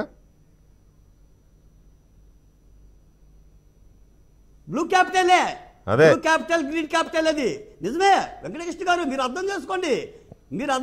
దాదాపు అదే సార్, రైతుల క్యాపిటల్, బ్లూ అంటే దళితుల క్యాపిటల్. అందుకే అంటున్నా నేను. అందుకనే సార్ ఇంకో ఆకుపచ్చని కండువా, బులుగు కండువా, ఈ 2 వేసుకుంది కూడా దళితుల కోసం, రైతుల కోసమే. Right okay. పట్టాభి గారు ఇక్కడ ఎప్పుడో చెప్పారు, అందరూ అక్కడికి వెళ్ళారు. బొత్స సత్యనారాయణ గారు పాపం పొద్దున్న లేచి ఆఫీసర్స్ని తీసుకుని వెళ్ళి ఆ బిల్డింగ్లని ఎక్కి దిగారు, అన్ని ఫ్లోర్లు ఎలా ఉన్నాయి, ఎంతవరకు ఉన్నాయని. చీఫ్ సెక్రటరీ గారు కూడా వెళ్ళారు, కమిటీ ఏదో వేసినట్టున్నారు.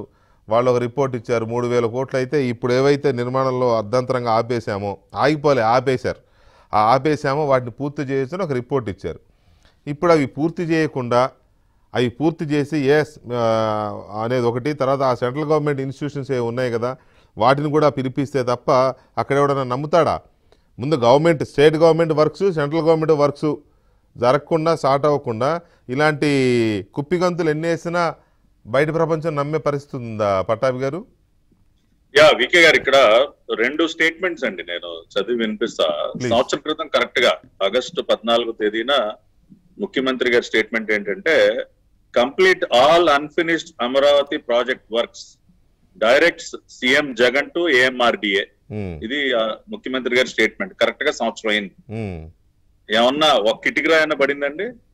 సంవత్సరం క్రితం పెద్ద హెడ్లైన్ పడింది. పైనుంచి రాలి కింద పడి ఉంటది కానీ కింద నుంచి పైకి వెళ్ళి ఉండదు. అదే మన తలబొప్పి కట్టే విధంగా పైనుంచి రాలి పడతా ఉన్నాయి.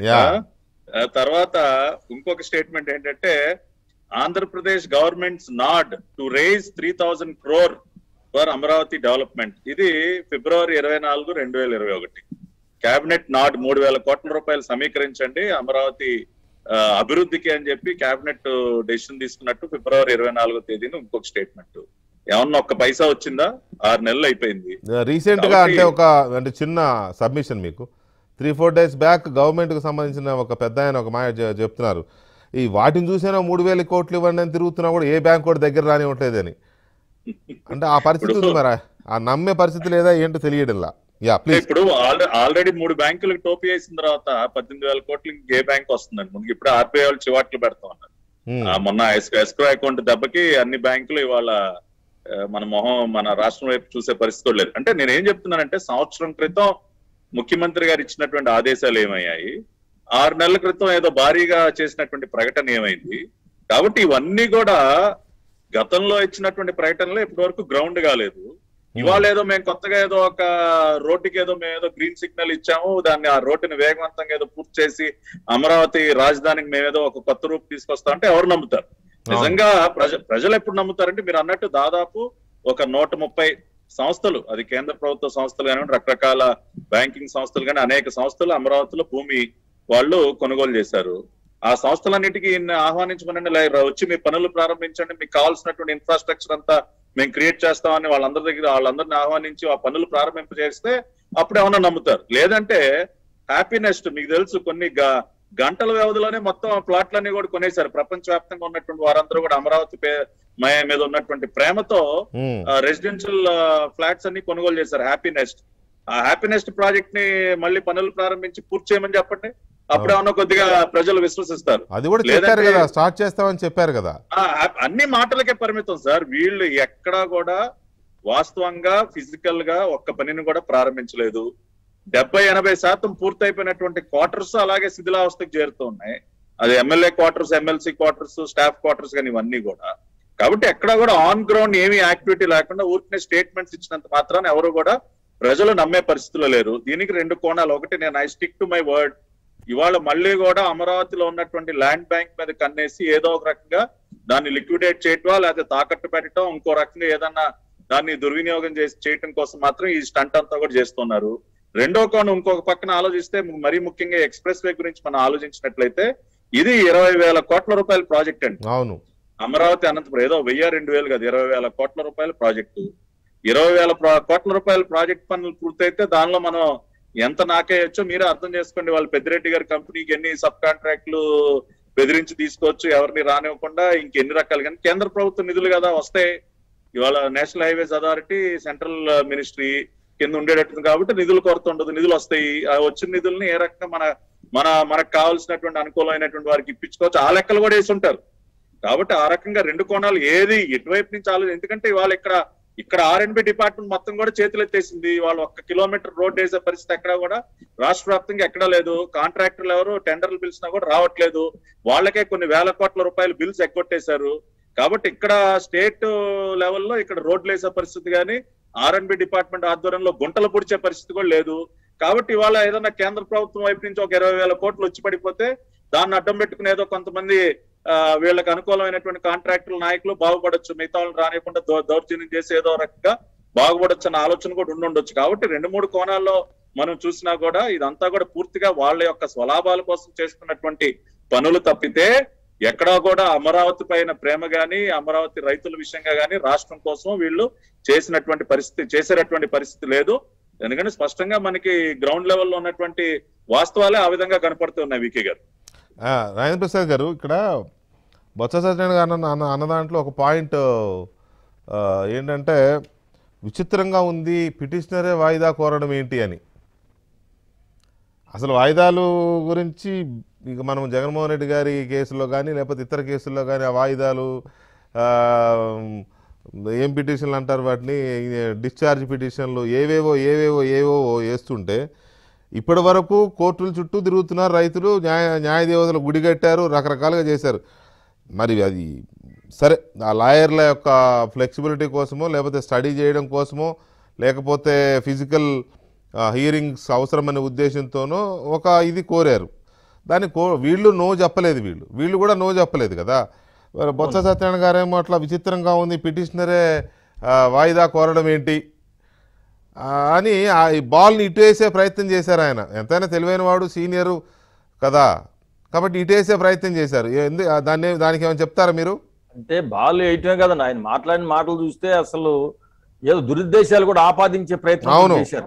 సమస్య అటువంటిది ఒకటి. నువ్వు ఒక సీనియర్ మంత్రిగా ఉన్నప్పుడు నీకు ఆ విషయాలు న్యాయస్థానాల్లో జరిగే విషయాలు తెలియదు, మీరు ప్రత్యక్షంగా పాల్గొలేదు, నోటికి ఏదో వస్తే అది మాట్లాడేయటం. మనం ఉన్నా పోని మనం ఎందుకు దాన్ని విచిత్రంగా ఉందంటే మేము రెడీ, మేము వాయిదా ఇవ్వడానికి వీలు లేదు, మేము ఇంత ముందు చెప్పాము మీకు, చెప్పినప్పుడే దీన్ని బయట తీసుకొచ్చారు, ఒకసారి మళ్ళీ కరోనాలో వాయిదా వేశారు, మేము ఇవ్వడానికి వీలు లేదనే ఒక వాదన ప్రభుత్వం ఎందుకు తీసుకోలేదు అది?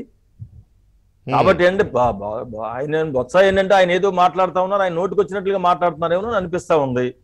డెఫినెట్ గా ఇందులో విచిత్రం అనేది ఏం లేదు, దీంట్లో ఇది సాధారణంగా జరిగేటువంటి చర్య, ఇదేం పెద్ద ఏదో మనం జరుగుతుందని అనుకున్నాం. కానీ వాళ్ళు ఉన్నటువంటి పరిస్థితి న్యాయస్థానం కూడా గమనించింది, దీనికి ఉన్నటువంటి ఒక సీరియస్ కేసు, కొన్ని వేల డాక్యుమెంట్స్ వాళ్ళు మీరు అన్నట్టు ఆయన ఏదో అనుమానంగా ఉంది వీళ్ళు కోరడం అనే తరహాలో వచ్చింది కామెంట్. మరి అది దురుద్దేశాలు ఆపాదించడానికి ఒక ప్రయత్నం చేశారు, కానీ జాగ్రత్తగా చేశారండి. నాకు తెలియదు ఏమన్నా దురుద్దేశాలు ఉన్నాయేమో అని. వాయిదా కేసులో వాయిదాలు అడగటంలో కానివ్వండి, వాయిదా పట్టడంలో కానివ్వండి, అటువంటి దురుద్దేశాలు ఏమన్నా ఇటువంటివి మరి ఇందాక నేను చెప్పాను కదా, అనేక వాయిదాలు అడుగుతున్నారు వీళ్ళు, ప్రతి వాయిదాకి దురుద్దేశం పెట్టుకుని వాయిదా అడుగుతున్నారో మనం అనుకోలేక. అవును, అంతే కదా మరి వీళ్ళు చేసేది పనికి. కానీ దీంట్లో సాధారణంగా జరిగింది, ఇది ఇరుపక్షాలని స్పష్టంగా మాట్లాడారు. న్యాయస్థానం ఏదో గబ్బుకుని ఒకళ్ళ మాటిని మీ మాటేనో మేము చేయమని అనలేదు, ఇరుపక్షాలను అడిగారు, ప్రతి వాళ్ళు ఎవరన్నా మాట్లాడతారని మళ్ళీ ఇన్వైట్ చేశారు, ఎవరైనా రిప్రజెంట్ చేయాలి తెలుసుకుంటే చెయ్యండి అని కూడా అడిగారు. అడిగిన తర్వాతే ఈ పరిస్థితులన్నీ కూడా విపులంగా చెప్పి దీని తర్వాతే వచ్చిన సమస్యలతో ఇది నవంబర్ 15కి వాయిదా వేయడం జరిగింది. దీంట్లో ఏంటంటే ఏ విధమైనటువంటిది లేదు, ఇది సాధారణంగా జరిగినటువంటి పరిస్థితి, దీనికి ఏదో ఆపాదించడం కానివ్వండి, దురుద్దేశాలు ఇటువంటివన్నీ ఏంటంటే మన మానసిక పరిస్థితిని ప్రతిబింబిస్తాను తప్పితే మరొకటి కాదు. ఇది డెఫినెట్ గా ఏంటంటే పిటిషనర్ ఏంటంటే విచిత్రంగా ఉందంటే వీళ్ళు ఓడిపోతారని భయపడి వాయిదా అడిగినటువంటి పరిస్థితి కూడా కాదు. మాకు 100% దీంట్లో మా రైతులు కానివ్వండి, మా లీగల్ ఆస్పెక్ట్స్ కానీ చూసుకున్నప్పుడు మేము రాజ్యాంగబద్ధంగా చట్టబద్ధంగా మాది ఉన్నది. ఈ ప్రభుత్వం చర్యలే రాజ్యాంగానికి వ్యతిరేకం, చట్టానికి వ్యతిరేకం, అన్నిటికీ వ్యతిరేకం అనేటువంటి స్పష్టంగా కనపడతా ఉన్నది. కాబట్టి మేము పిటిషనర్స్ రైతులు ఓడిపోతారని భయపడి వాయిదా అడిగింది మాత్రం కాదు. ఇదేనా డెఫినెట్ గా అందరూ సీనియర్ అడ్వకేట్ సుప్రీంకోర్టు నుంచి రావాలి, మేము వినాలి, అదర్ సైడ్ కూడా వినాలి భౌతికంగా అనేటువంటిది ఒక అభిప్రాయానికి కూడా రావడం జరిగింది. దాంతో ఇవన్నీ చెప్పింది. కానీ కోర్టు కూడా స్పష్టంగా చెప్పింది, నవంబర్ 15వ తారీఖున ఏ న్యాయవాదులకైనా సరే కుదరపోయినా మేము మాత్రం ఆ కారణంగా వాయిదాలు ఇవ్వము అనేటువంటి చెప్పారు. అదేవిధంగా పిటిషనర్ న్యాయవాదులు అందరూ సమావేశమై దానికి ఏంటంటే ఎవరు ప్రారంభించాలి, ఏ సబ్జెక్ట్స్ ఎవరు డీల్ చేయాలి అనేటువంటిది ఒక షెడ్యూల్ కూడా మీరు ఫిక్స్ చేసుకోండి. దాంతో ఏంటంటే టైంని సేవ్ చేయొచ్చు, రిపిటేషన్ లేకుండా కూడా చెప్పొచ్చు అనేటువంటిది కూడా పిటిషనర్ న్యాయవాదులకు సూచించడం. ఆ రోజున మాత్రం తప్పనిసరిగా రోజువారీగా మేము కేసులు వింటున్నాం, ప్రయారిటీ అని కూడా చెప్పడం జరిగింది. డెఫినెట్ గా మనం ఈ సంవత్సరం అంతానికి ఈ కోర్సు పూర్తయ్యి వచ్చే సంవత్సరం ప్రారంభం సంక్రాంతికి రైతులు ఏంటంటే పండగ చేసుకోవచ్చని నేను అభిప్రాయంతో ఉన్నాను. పట్టాభి గారు, బొత్స గారు అన్నట్టుగా ఇందులో ఆశ్చర్యము లేదా అనుమానాస్పదంగా ఉంది వీళ్ళు వాయిదా కోరడము అని అన్నారు కదా, మరి అలాంటప్పుడు ప్రభుత్వ న్యాయవాది కుదరదు అనొచ్చు కదా, వాళ్ళు కూడా ఓకే అన్నారు అని అంటే దాని అర్థం అందులో దురుద్దేశము అనుమానాస్పదంగా ఉంటే వాళ్ళు కూడా డ్రాప్ అవ్వరు కదా, ప్రభుత్వం కూడా దాన్ని ఓకే చేయదు కదా. ఎందుకు బొత్స గారు ఆ రకంగా అని ఉంటారనుకుంటున్నారు? పట్టాభి గారు వినపడుతుందా? అదే ఆ కేసులో అనుమానాస్పదంగా ఉంది, ఆశ్చర్యంగా ఉంది అని బొత్స గారు అనడము, ఒకవేళ ఆశ్చర్యము అనుమానాస్పదము ఉంటే ప్రభుత్వ తరపు న్యాయవాదులు ఎలా యాక్సెప్ట్ చేస్తారు, దాన్ని చేయరు కదా. అంతే కదా. ఇప్పుడు సార్ అది ఆ కేసు విషయంగా ఇందాక శంకర్ రాజేంద్ర ప్రసాద్ గారు చాలా స్పష్టంగా చెప్పారు. ఇవాళ ఫిజికల్ హియరింగ్ కోసం అక్కడ మనం పట్టుబడుతున్నాం. ఇప్పుడు వర్చువల్ హియరింగ్ లో ఏంటంటే చాలా రకాలైనటువంటి ఫ్యాక్ట్స్ ప్రజెంట్ చేయాల్సి ఉంటుంది, డాక్యుమెంట్స్ ప్రజెంట్ చేయాల్సి ఉంటుంది. ఈ ఫిజికల్ హియరింగ్ కి సంబంధించి వాళ్ళ కొంత మన సమయం తీసుకుంటుంది. ఆ డాక్యుమెంట్స్ సేకరణ కానీ కోవిడ్ టైంలో అందరూ కూడా ఫిజికల్ గా అపీర్ అవడానికి కానివ్వండి, కొంత ఆ రకంగా సమయం తీసుకుందే గానీ వాళ్ళు నిజంగా మీరు అన్నట్టు ప్రభుత్వం వైపు నుంచి మరి ఆ రకంగా వాళ్ళు ముందుకు రావచ్చు కదా. అంటే ఇది అంతా కూడా కేవలం ఏదో దాని మీద మళ్ళీ ఇంకో రకంగా బురద జల్లాలన్న ప్రయత్నంలో భాగంగానే బొత్స గారు మాటలన్నీ ఉన్నాయి. కానీ వాస్తవంగా శంకర్ రాజేంద్ర ప్రసాద్ గారు చాలా స్పష్టంగా ఆయన చెప్పారు, యాక్చువల్ రీజన్స్ కూడా ఆయన చెప్పారు. కాబట్టి ఇవాళ అమరావతి రైతుల పక్షాన దాదాపు 40-50 పిటిషన్స్ కలిపి విచారిస్తూ ఉన్నారు. అందరూ కూడా చాలా సంసిద్ధంగా ఉన్నారు ఎన్ని రకాలుగా విత్ డాక్యుమెంటెడ్ ఎవిడెన్స్ కోర్టు ముందు ప్రజెంట్ చేయడానికి. కాబట్టి రేపు అంటే ఫస్ట్ ఒక 2-3 వీక్స్ కే మనకి సమయం సరిపోయేది. కాకపోతే తర్వాత మళ్ళీ దసరా హాలిడేస్ కూడా ఒకటి స్టార్ట్ అవటం వల్ల దాన్ని 2 months చేయాల్సి వచ్చింది. లేదంటే 2-3 వారాల్లోనే మళ్ళీ అది ప్రారంభమై ఉండేది. 2-3 కాకపోతే దసరా వెకేషన్ అయిన తర్వాత టేకప్ చేద్దాం అని చెప్పి జడ్జి గారు భావించడంతో దాన్ని నవంబర్ 15th కి వేయటం జరిగింది. కానీ దీనిలో ఏదో బొత్స గారు అన్నట్టు ఇంకొక రకమైనటువంటి కోణం ఏం లేదు. తప్పనిసరిగా నవంబర్ 15th నుంచి స్టార్ట్ అయినప్పుడు ఫిజికల్ హియరింగ్ స్టార్ట్ అయినప్పుడు అన్ని రకాలైనటువంటి వాస్తవాలు ప్రజెంట్ చేస్తారు. అప్పుడు ప్రభుత్వం వాళ్ళు ఏం సమాధానం చెప్తారో అప్పుడు మనం చూస్తాం. రైట్. బాలకోట గారు ఫైనల్ గా ఈ ప్రకటనలు వెంకటరమణ గారు ఇంకొక విషయం కూడా కోర్టు స్పష్టం చేసింది. మేము పీస్ మిల్ గా దీన్ని వినడానికి సిద్ధంగా లేము, పూర్తిగా వరుస పెట్టి ప్రతిరోజు ఉంటాం అని కూడా చెప్పారు. అవును క్లియర్ గా చెప్పారు. అయితే బాలకోట గారు ఈ ప్రకటనలు ఆ నిర్మాణాలు చేస్తాం, ఈ రోడ్లు వేసేస్తాం, లేకపోతే ఇక్కడి నుంచి సెక్రటేరియట్కి వెళ్తాం, ఇలాంటి ప్రకటనలు ఒకవైపు, ఇట్లాంటి బొత్సగారు లాంటి స్టేట్మెంట్స్ ఇంకొక వైపు, ఎట్టి బస్సులో మూడే అని మాట్లాడి అంటే ఒక రకమైన కన్ఫ్యూజన్కి ఏమైనా గురి చేస్తున్నారా ప్రజల్ని, లేక వాళ్ళే కన్ఫ్యూజన్లో పడి ఏం చేయాలో తెలియక తికమక అయిపోతున్నారా?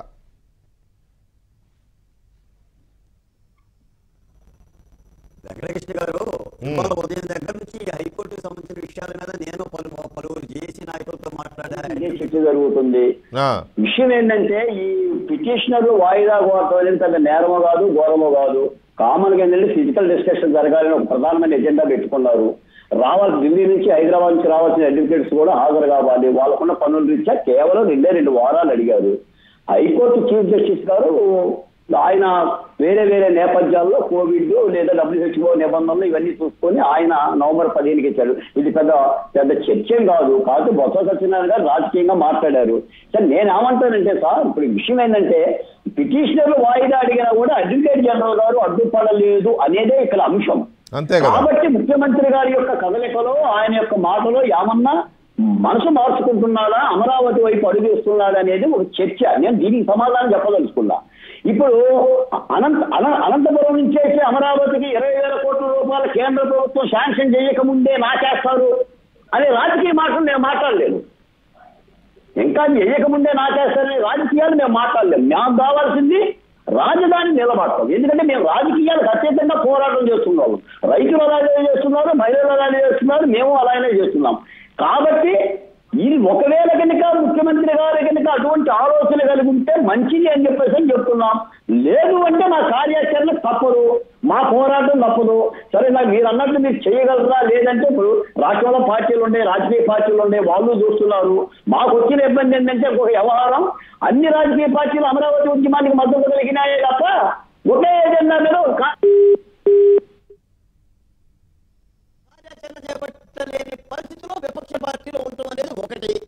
2, కేంద్ర మంత్రి గారు వచ్చి ఆశీర్వాద సభ వస్తాడు తప్ప, వచ్చి తాడేపల్లిలో ఆశీర్వాదం తీసుకుంటున్నారు తప్ప పెద్దగా వాళ్ళు మాట్లాడరు. అటు కేంద్రం మాట్లాడదు, ఇటు రాష్ట్రం మాట్లాడదు. ప్రతిపక్ష పార్టీలు ఒక ఎజెండా మీద ఉద్యమం తీసుకురాలేరు. రైతులు ఏం చేయమంటారు? వెంకటేష్ గారు మీరు ఎంతో అనుభవం కలిగిన వాళ్ళు. రైట్ పట్టాభి గారు యాడ్ చేయండి. ఏంటి యాడ్ చేయండి పట్టాభి గారు? ఏం లేదు, ఇప్పుడు బొత్స గారి స్టేట్మెంట్ గురించి మనం ఒకసారి ఆలోచిస్తే గతంలో కూడా గుర్తునే ఉంటుంది. బొత్స గారు ఏమని మాట్లాడేవారంటే అమరావతి రాజధానిలో అన్ని గ్రాఫిక్స్, అక్కడ ఏమి లేదు, అక్కడ బిల్డింగ్లు ఏం లేవు, పాడు లేవు అని చెప్పి మాట్లాడేవాడు. తీరా మేము అప్పుడు ఏమన్నాం, గ్రాఫిక్స్ అయితే ఎక్కి దూకండి సార్ అన్నాం. ఆయన వెళ్ళి బిల్డింగ్ ఎక్కి గుండెలు బాదుకుని అమ్మో ఇక్కడి నుంచి దూకితే నా ప్రాణాలు పోతాయి, ఈ గ్రాఫిక్స్ కాదరా బాబు అని చెప్పి తోకముడిచి పారిపోయాడు. రేపు కూడా వన్స్ కోర్టులో ఆర్గ్యుమెంట్స్ మొదలైన తర్వాత అప్పుడు చూద్దాం బొత్స గారి ముఖం ఎలా ఉంటుందో. ఆయన మీడియా ముందుకు వచ్చి ఏం మాట్లాడతాడో, గతంలో మాట్లాడి తీరా బిల్డింగ్లు ఎక్కిన తర్వాత ఎలా అయితే తోకముడిచి పారిపోయాడో ఈ బొత్స గారు, రేపు నవంబర్ 15 నుంచి ఆర్గ్యుమెంట్స్ మొదలై అన్ని వాస్తవాలు ముందుకు వచ్చిన తర్వాత అప్పుడు చూద్దాం. రైట్ పట్టాభి గారు, రాయన్ ప్రసాద్ గారు అండ్ బాలకోటయ్య గారు, థ్యాంక్ యూ వెరీ మచ్ ఈ చర్చలో పాల్గొన్నందుకు. బాలకోటయ్య గారు ఆఖరిలో మీది టెక్నికల్ ప్రాబ్లం వచ్చి కొంత మిస్ అయ్యాం. Sorry for the inconvenience. Thank you ఈ చర్చలో పాల్గొన్నందుకు. ఇక ఆంధ్రప్రదేశ్లో రాజశేఖర రెడ్డి గారు ప్రవేశపెట్టిన ఉచిత విద్యుత్తుకి ఏదో గ్రహణం పడుతున్నట్టుగా డౌట్ వస్తుంది. తండ్రి తీసుకొచ్చిన అత్యున్నతమైన ఆ పథకం, దేశంలో చెప్పుకోదగ్గ పథకాల్లో ఆరోగ్యశ్రీ, అలాగే ఉచిత విద్యుత్, ఇవే కదా బ్రాండ్స్, అప్పుడున్న కాంగ్రెస్ పార్టీ బ్రాండ్స్. ఆ తర్వాత కాంగ్రెస్ అధికారంలో ఉన్న కొన్ని రాష్ట్రాల్లో కూడా వాటిని ఇంప్లిమెంట్ చేసే ప్రయత్నం చేసింది అప్పటి యూపీఏ ప్రభుత్వం. సో ఇలాంటి ఉచిత విద్యుత్తుని ఏదో చేయాలనుకుంటున్నారు. ఉచిత విద్యుత్తుని భ్రష్టు పట్టించాలనే ఆలోచన ఉందా, లేకపోతే పూట గడవని పరిస్థితుల్లో ఆ పథకాన్ని కూడా ఏ ఆంక్షలకో తలొగ్గి, ఏ సంస్కరణల కోసమో తలొగ్గి, ఏ అప్పుల కోసమో గతంలో ప్రపంచ బ్యాంకుకి గనక ప్రభుత్వాలు ఎలాగైతే దాసోహం అనేవో ఇప్పుడు కేంద్ర ప్రభుత్వం పెడుతున్న ఆంక్షలకి ఏమన్నా తలొగ్గుతున్నారా, లేకపోతే ఆశ్చర్యకరంగా ఉచిత విద్యుత్తు అంటే రైతులు బిల్లు కట్టాల్సిన అవసరం లేదు, ఎంత కరెంటు వాడుకున్నా వ్యవసాయానికి మీటర్లు ఉండవు, రైతులు వాడుకోవచ్చు. ఇది ఇప్పటి వరకు జరుగుతున్నది. ఇప్పుడు కొత్తగా జగన్మోహన్ రెడ్డి గారి ప్రభుత్వం చేస్తున్నది ఏంటి అంటే, మీకు మీటర్లు పెడతాం, మీ మోటార్లకు మీటర్లు పెడతాం, మీటర్లు పెట్టిన తర్వాత మీకు ఎంత బిల్లు వస్తుందో అంత అమౌంట్ మీ అకౌంట్లో వేస్తాం, మీరు వెళ్ళి కరెంట్ ఆఫీస్లో బిల్లు కట్టండి. ఏం అర్థం కావట్లా.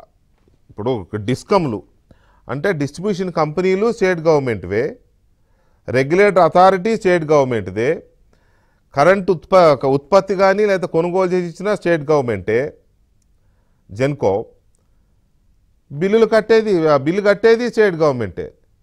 మోటార్లకు మీటర్లు ఎందుకు పెడుతున్నారు, రైతుల నుంచే ఎందుకు కట్టమంటున్నారు, పైగా దానికి ఏ కలర్ కోటింగ్ ఏ షుగర్ కోటింగ్ వేస్తున్నారంటే ఆ మాటలకి మీటర్ల ఏర్పాటుతో లోడు వినియోగం పైన ఖచ్చితమైన లెక్కలు ఉంటాయంట. ఏ సబ్స్టేషన్కి ఆ సబ్స్టేషన్ కింద ఎంత కరెంటు డిశ్చార్జ్ అవుతుందనేది లెక్కలు ఉంటాయి. మీటర్లే అవసరం లేదు దానికి. ఎందుకంటే ఒక విలేజ్కి 11 kVయో 33 kVయో సబ్స్టేషన్ ఉంటే దాని కింద ఎంత పవర్ అగ్రికల్చర్కి వెళ్తుందనేది చాలా క్లియర్ లెక్కలు ఉంటాయి వాళ్ళ దగ్గర, ఆ ఫీడర్స్ని బట్టి, ట్రాన్స్ఫార్మర్సు ఫీడర్స్ని బట్టి. ఇది లోడు వినియోగం మీద ఖచ్చితమైన లెక్కలు ఉంటాయట. ట్రాన్స్ఫార్మర్లు మోటార్లు కాలిపోవడం లాంటి సమస్యలకు తెర ఉండదు, మీటర్లు కాలిపోతాయి.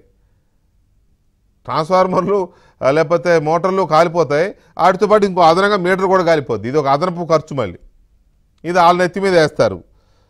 తర్వాత పంపిణీ సంస్థల్లో పెరగనున్న జవాబుదారీతనం అనమాట. అంటే ఇప్పుడు లేదా, ఇప్పుడు డిస్ట్రిబ్యూషన్ కంపెనీ డిస్కమ్లకి జవాబుదారీతనం లేదా, రైతులకు ఉచిత విద్యుత్ ఇవ్వడంలో డిస్కమ్లు ఏమన్నా మోసం చేస్తున్నాయా, డిస్కమ్లు మోసం చేస్తున్నాయంటే ప్రభుత్వం మోసం చేసినట్టే.